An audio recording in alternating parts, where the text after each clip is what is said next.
दुनिया में कुछ रहस्य ऐसे हैं जिन्हें इंसानों ने खोज तो लिया लेकिन कभी समझ नहीं पाए। कभी कभी इतिहास चुपचाप नहीं पड़ा होता, वो इंतजार कर रहा होता है किसी ऐसे इंसान का जो गलती से उसका दरवाजा खोल दे। और जब वो दरवाजा खुलता है तो दुनिया नहीं बदलती, इंसान बदल जाता है।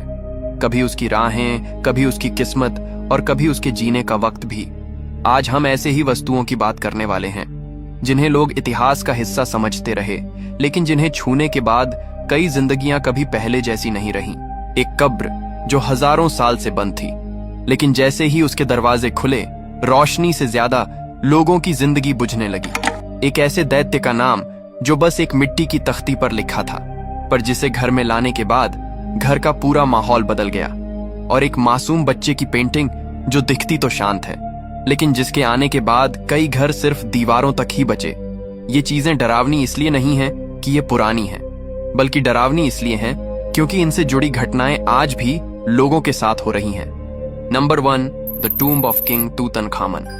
साल 1922 की सर्द सुबह मिस्र की रेत अपने अंदर सदियों का राज दबाए शांत पड़ी थी, लेकिन उस खामोशी को बहुत जल्द तोड़ने वाला था एक ऐसा खोज जिसने इतिहास बदल दिया और साथ ही जन्म दिया दुनिया की सबसे डरावनी कहानियों में से एक, तूतनखामन की कर्स।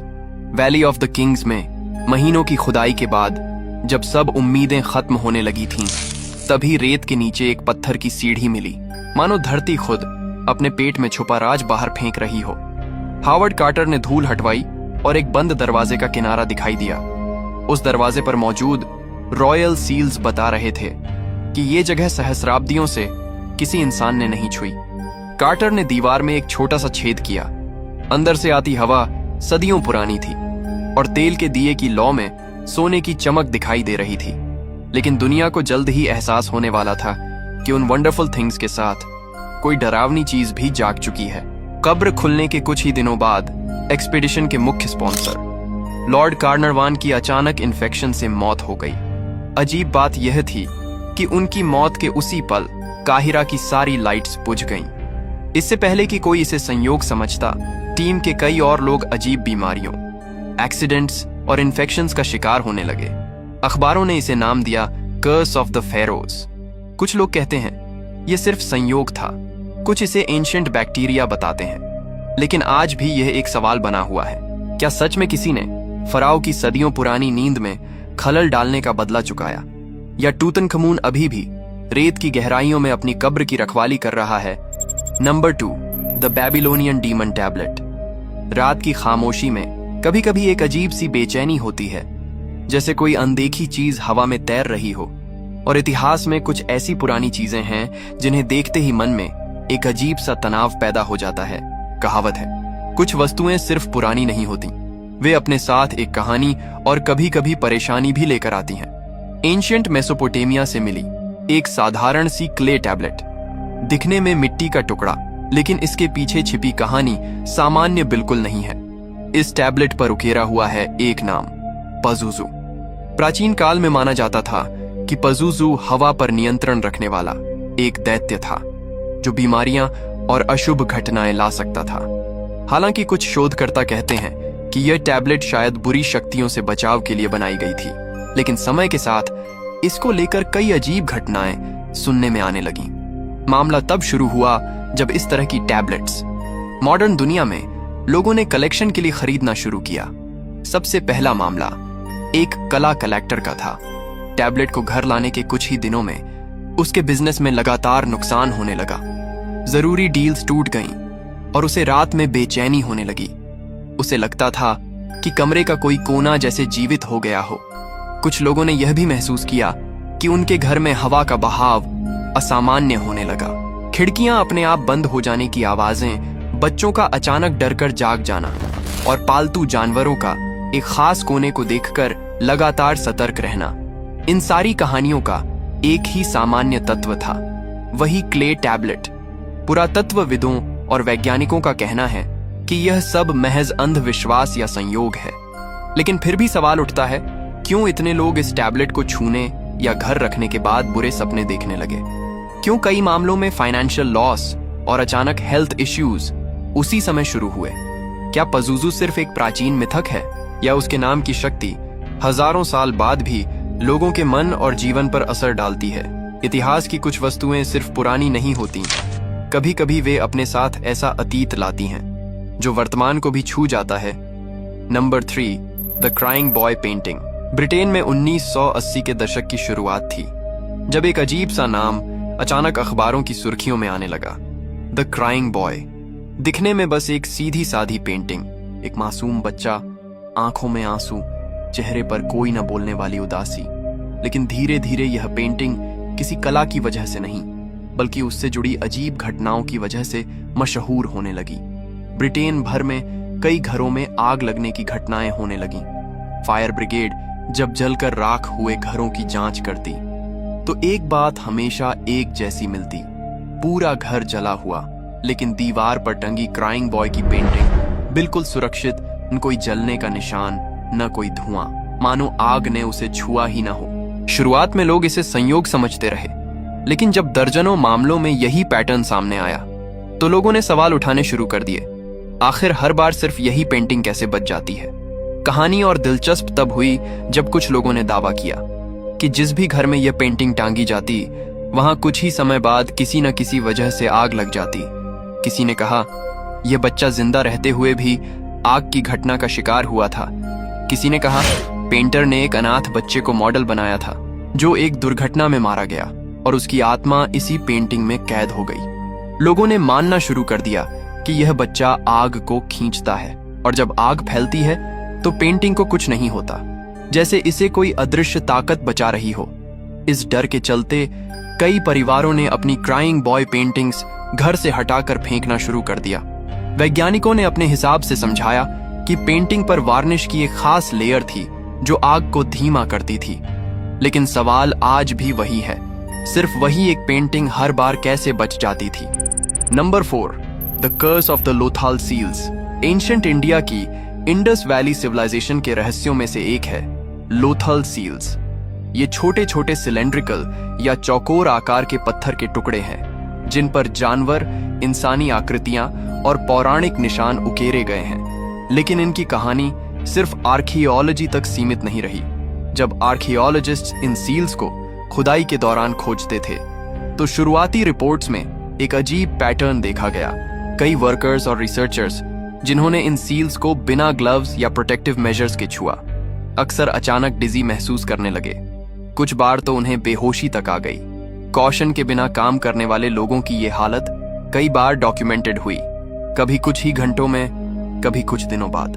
आर्कियोलॉजिस्ट्स ने शुरुआत में इसे डिहाइड्रेशन, फैटीग या खामोश गर्मी की वजह से बताया, लेकिन जब पैटर्न रिपीट होने लगा तो सवाल उठने लगे, क्या ये सील्स सिर्फ आर्टिफैक्ट नहीं बल्कि किसी प्राचीन सिविलाइजेशन का वार्निंग सिस्टम भी हो सकते हैं? कई हिस्टोरियंस मानते हैं कि इंडस वैली के लोग बहुत एडवांस थे और उनके सील डिजाइन्स सिर्फ व्यापार या पहचान के लिए नहीं थे। शायद इनमें कोई सिंबॉलिक प्रोटेक्शन या चेतावनी भी छुपी थी जिसे सेंचुरीज बाद भी छूने पर असर महसूस होता। कुछ लोग तो इसे सुपरस्टिशन मानते हैं, लेकिन रिकॉर्ड्स बताते हैं कि रिपीटेड इंसिडेंट्स हुए। वर्कर्स का अचानक बेहोश होना, अनईज महसूस करना और अनएक्सप्लेन्ड हेल्थ इश्यूज। आज भी जब रिसर्चर्स इन सील्स को स्टडी करते हैं तो प्रिकॉशंस लेते हैं, ग्लव्स, मास्क्स और मिनिमल कांटेक्ट। शायद सेंचुरीज ओल्ड सिविलाइजेशन की ये साइलेंट वार्निंग अभी भी कुछ कह रही है। इंडस वैली के ये छोटे छोटे सील्स सिर्फ इतिहास के टुकड़े नहीं हैं, वे हमें याद दिलाते हैं कि कभी कभी प्राचीन वस्तुएं सिर्फ आर्टिफैक्ट नहीं होती, वे अपने साथ कॉशन और रहस्य भी लाती हैं। Number 5, the Dybbuk box. दिखने में एक छोटा सा साधारण लकड़ी का बॉक्स, लेकिन इसके पीछे छुपा हुआ अतीत इतना रहस्यमय है कि दुनिया भर के पैरानॉर्मल रिसर्चर्स भी इससे सावधान रहने की सलाह देते हैं।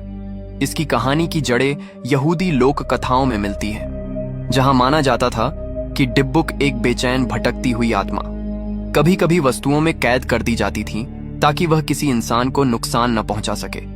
लेकिन दिक्कत यह है कि हर कैद की गई चीज हमेशा कैद नहीं रहती। इस बॉक्स को जिसने छुआ उसके साथ कुछ न कुछ अनहोनी जरूर हुई।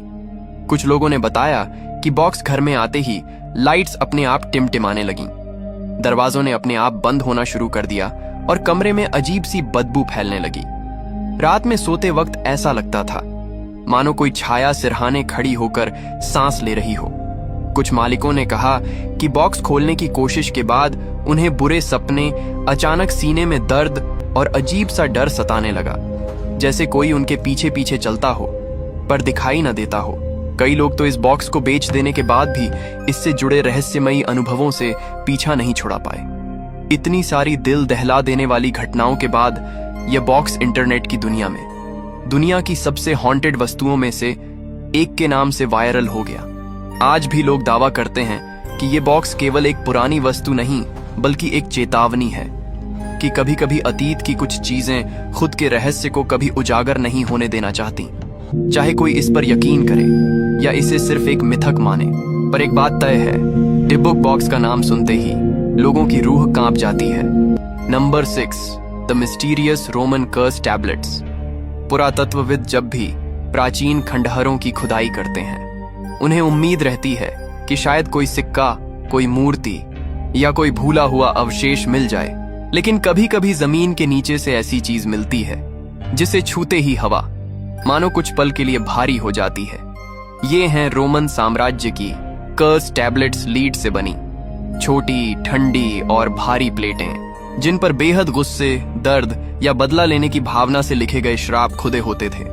रोमन काल में लोग मानते थे कि अगर किसी ने उनसे छल किया, चोरी की, प्यार छीन लिया या कोई बड़ा अन्याय किया, तो उसकी किस्मत को पलटने का एक तरीका है।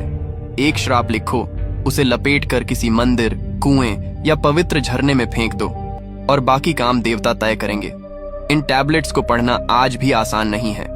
भाषा तिरछी, शब्द कांपते हुए और अक्षरों में एक अजीब सा गुस्सा छिपा होता था। कई टैबलेट्स में लिखा मिलता है, उसका चयन छीन लो, उसकी नींद हराम कर दो, जो उसने मुझसे छीना वही तकलीफ उसे भी दो। लेकिन असली रहस्य कहानी का दूसरा हिस्सा है। जब आधुनिक काल में कुछ लोग इन टैबलेट्स को खुदाई में निकालते हैं तो उनके साथ अक्सर अजीब घटनाएं जुड़ने लगती हैं। इतिहासकार कहते हैं कि ये सिर्फ संयोग है, लेकिन जो लोग इन घटनाओं के गवाह बने उनके लिए यह संयोग नहीं, एक बेजुबान चेतावनी था। कुछ चीजों का अतीत उन्हें छेड़ना पसंद नहीं करता। आज भी दुनिया भर के संग्रहालयों में रखी कई कर्स टैबलेट्स को खास सुरक्षा में रखा जाता है, न सिर्फ इसलिए कि वे दुर्लभ हैं, बल्कि इसलिए कि लोग अब भी मानते हैं। इन प्लेटों में सिर्फ शब्द नहीं बल्कि सदियों पुरानी नाराजगी बंद है। Number 7, the Japanese hello scrolls. 12वीं सदी के जापान में कुछ चित्रकारों ने ऐसे दृश्य बनाए जो देखने वाले की रीढ़ तक में सिहरन दौड़ा देते थे। ये थे जिगोकु जोशी यानी हेल स्क्रोल्स। महीन ब्रश स्ट्रोक्स से रचे गए इन स्क्रोल्स में नरक की वेदना, दानवों की विकृत आकृतियां और पापियों की यातनाओं को इतनी बारीकी से दर्शाया गया था कि लगता था जैसे किसी ने इन्हें देखा नहीं बल्कि जिया हो। इन स्क्रोल्स को मंदिरों के सबसे शांत कक्षों में रखा जाता था, जहां साधारण लोग नहीं, सिर्फ विद्वान भिक्षु ही जाने की हिम्मत करते थे। कहा जाता है कि जो भी इन चित्रों को ध्यान से देखता उसे ऐसा महसूस होने लगता मानो कैनवास की आग की लपटें उसके सामने झिलमिलाने लगी हों, या चित्रों में बने दानवों की आंखें धीरे धीरे उसकी ओर घूम रही हों। कुछ मंक्स ने बाद में स्वीकार किया कि स्क्रोल्स देखने के दिनों में उन्हें अजीब दृश्य सताने लगे, जैसे रात के सन्नाटे में कोई मंद आवाजें बुला रही हों, या ध्यान के बीच अचानक लपटों जैसे रंग आंखों के सामने तैरने लगते हों। मंदिरों ने इसे मन का भ्रम कहा, लेकिन कई भिक्षु आज भी मानते हैं कि इन स्क्रोल्स में सिर्फ कला नहीं बल्कि एक ऐसा अंधेरा भी कैद है जिसे साधारण आंखें देख तो सकती हैं पर सहन नहीं कर पाती।